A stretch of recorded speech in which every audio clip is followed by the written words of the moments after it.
This Easter, we need to consider that Jesus might have been a child trafficker and a rapist. We break it in the name of the Lord. Think about this. Trump said he was the president of peace. He said he wouldn't start new wars. He said he would stop new wars.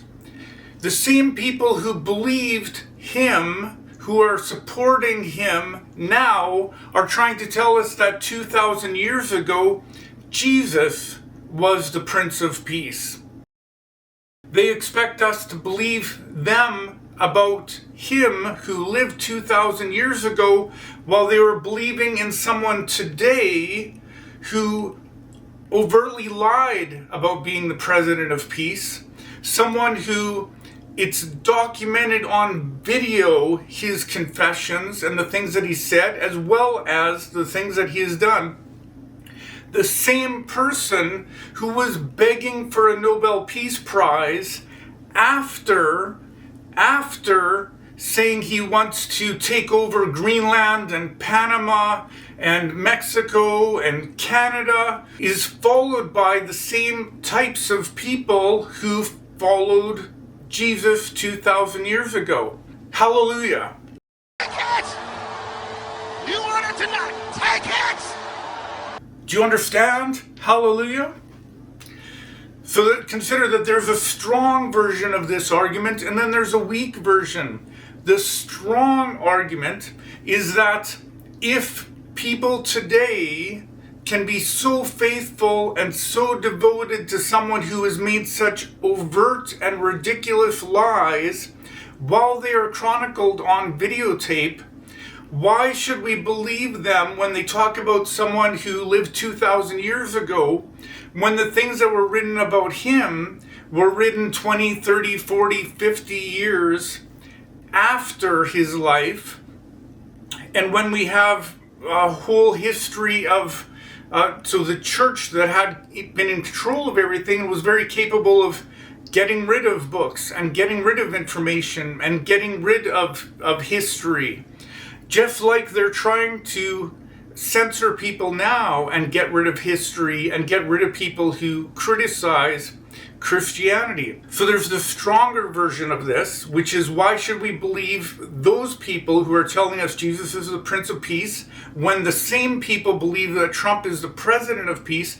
The weaker version, which still has some credibility, if those same types of people will support someone who isn't protecting women, someone who isn't protecting children, someone who's actively protecting and trying to distract from the people who are perpetrators of the very worst crimes that we can think about and consider, if they're drawn to following that kind of a person and they'll defend him, they'll be in denial of any criticisms against him, if that is the case, then maybe it's also true that they were attracted, those same types of people were attracted to that same type of person 2,000 years ago.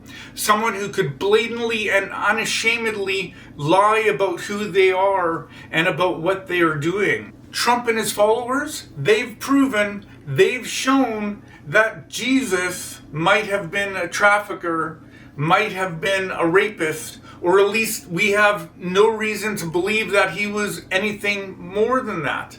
Now, obviously, some of the people who wrote about him were writing very good things. But Trump also says some very good things, like he spoke against wars and wanting peace and so on. And J.D. Vance said we don't want to be sending our children off to wars. Said some very, very good things.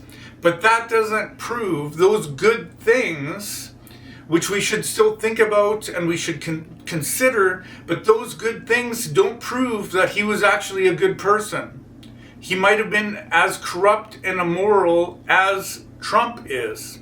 Now, we don't want to consider this, we don't want to think about this because it's horrible. It's disturbing. It's like trying to think of Santa Claus as a bad guy. But we have no reason not to think about this. Consider this, the same people that are telling us that there are thousands of religions in the world and all of those religions are false, all of those people are deceived, all of those religions were created by people, made by people who are either just delusional or actively deceived by demons. The same people who are telling us that are saying that Trump is basically their chosen one for the day, right?